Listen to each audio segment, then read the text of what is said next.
And those are some of the headlines. This is Democracy Now!, democracynow.org, The War and Peace Report. I'm Amy Goodman.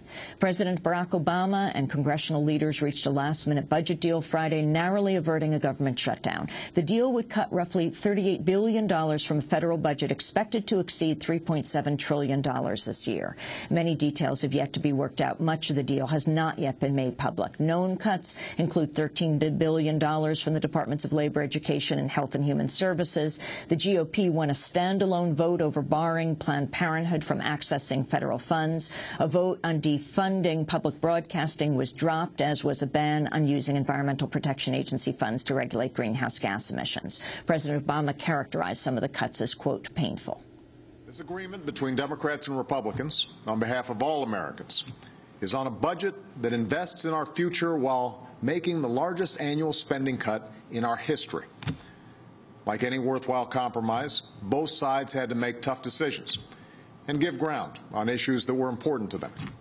And I certainly did that. Some of the cuts we agreed to will be painful.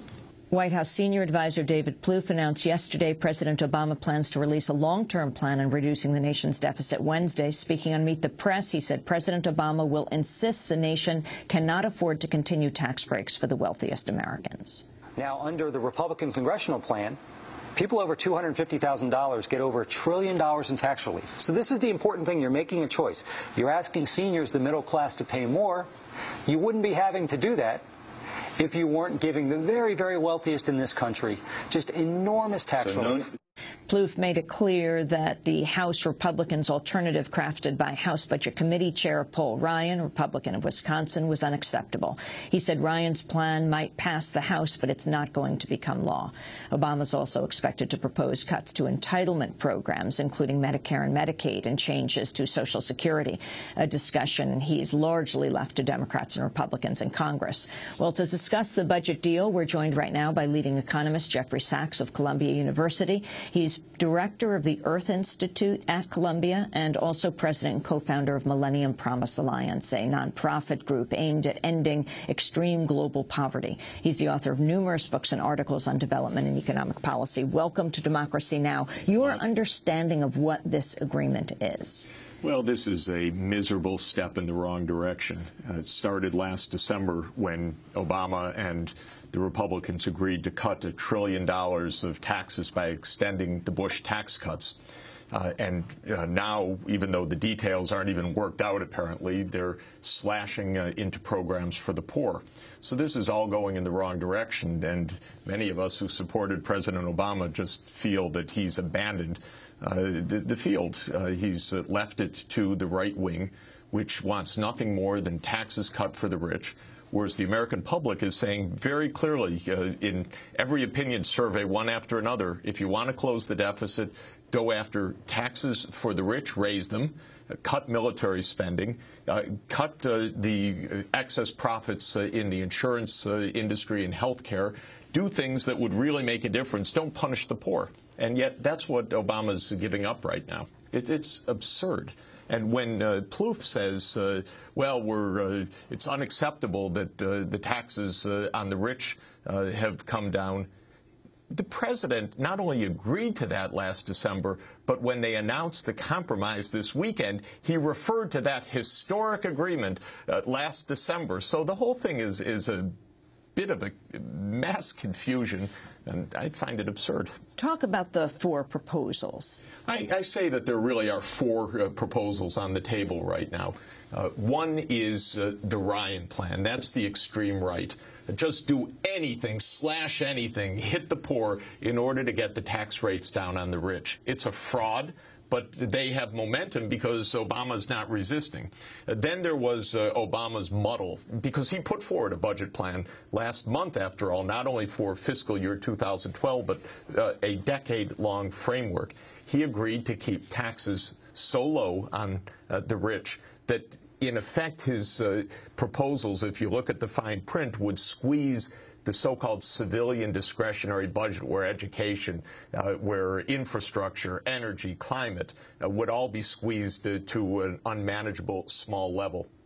Then there is a new proposal that the Congressional Progressive Caucus put forward last week. Terrific. It's called the people's budget. It actually responds to what the people want, and that is raise taxes on the rich, raise taxes on the corporations that are getting away with absolute unbelievably abusive loopholes, cut military spending, preserve spending for the poor, for education, for investment, and so forth. Then there's a fourth position.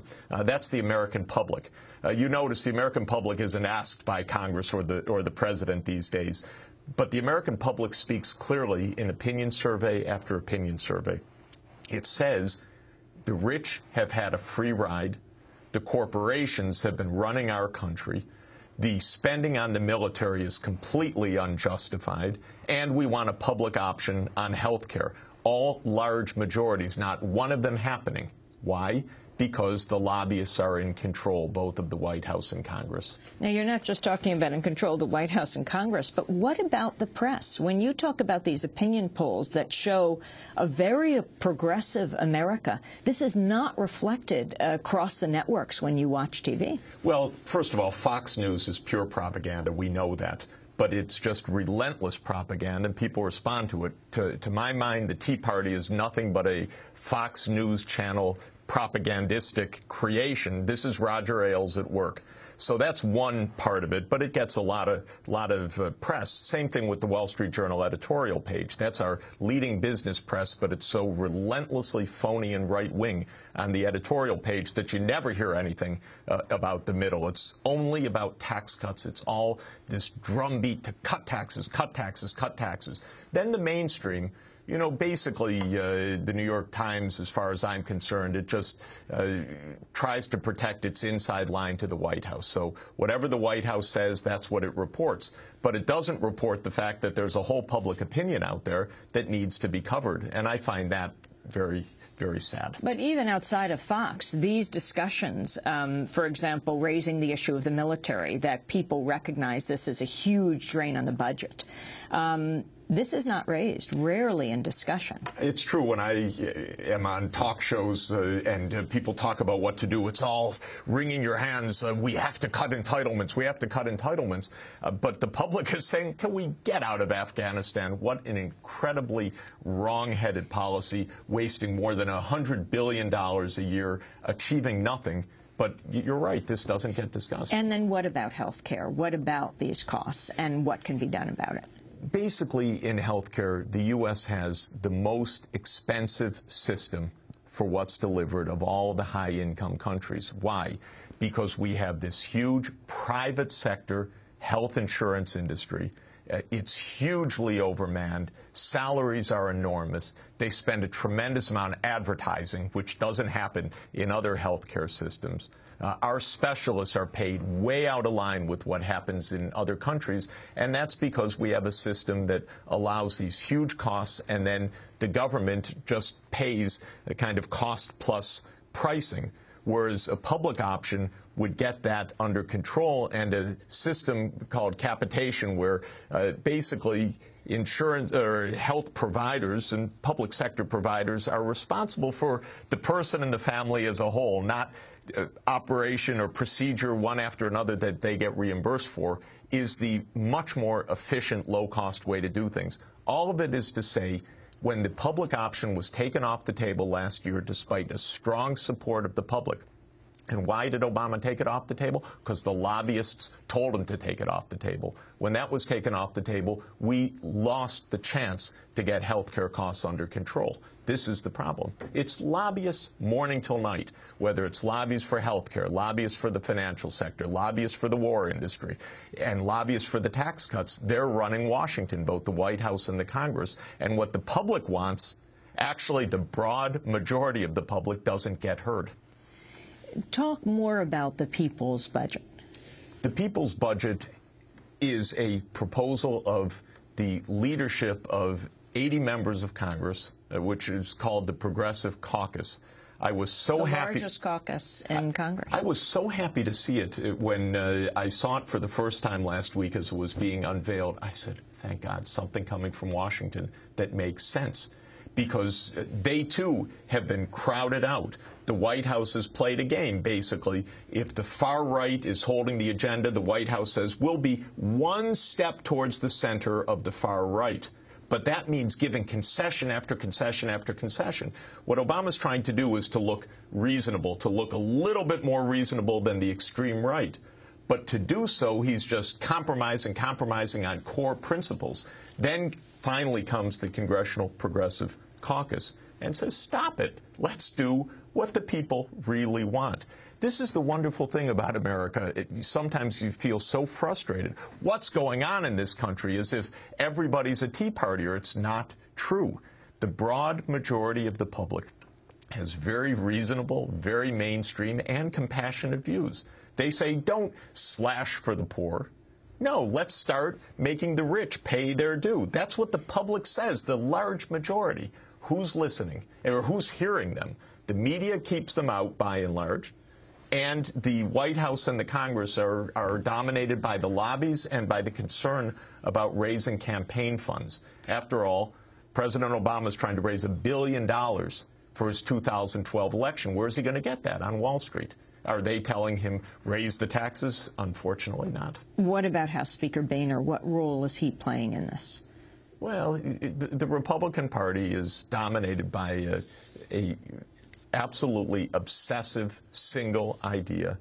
Slash anything, cut anything, as long as the taxes for our rich patrons come down. That's the role he's playing. You talk about the different proposals as the taxes as a percentage of the GDP. Explain. Yes.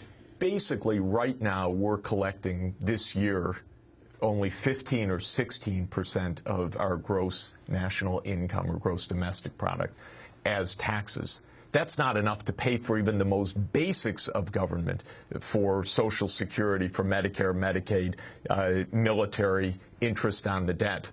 And then you have all the rest government is needed for to help educate our children, to help keep our children safe, to have the infrastructure for productive economy, to address climate change and so forth. There's no money for that right now. The only way seriously to have government do what government needs to do for the American people is to raise revenues right now. Now, in a normal economic recovery, maybe our current tax system would go back up to 17 or 18%. Ryan's proposal and Obama's proposal is to stop somewhere 19 to 20%. But if you look at what we really need to have a normal country, we would have to be 23, 24% of GNP. That's just basic arithmetic to cover our core costs and to be able to face the needs of the American people for education, for roads that don't collapse, for a climate that doesn't get wrecked, for a modern energy system, for science and technology, for our competitiveness. So this means taxes on the rich and on the companies have to go up if we're going to have a normal country. But the Republicans are dead set against it, and until now, Obama's just compromised. I know you have to go teach a class. How do you think President Obama has most failed the American people? He hasn't led. His job in our constitutional system is to help show a way forward and help to explain, help to say why we need to go this way, not to stand in the back and then announce how historic an agreement is to slash taxes on the rich, or how historic an agreement is to cut $38.5 billion that's going to slash programs for the poor. That's not his job. His job is to lead. That's why we who supported him, I was one of them, expected something very, very different. Now, Wednesday, maybe he's going to try again. We hear from Plouffe, okay, this time it's for real. But if he comes out and does again what he's been doing, I just think he's lost the core, the heart of the political movement that basically supported him to bring him to office. Jeffrey Sachs, I want to thank you very much for being with us. Leading economist, director of the Earth Institute at Columbia University, also president and co-founder of Millennium Promise Alliance. This is Democracy Now!, democracynow.org, The War and Peace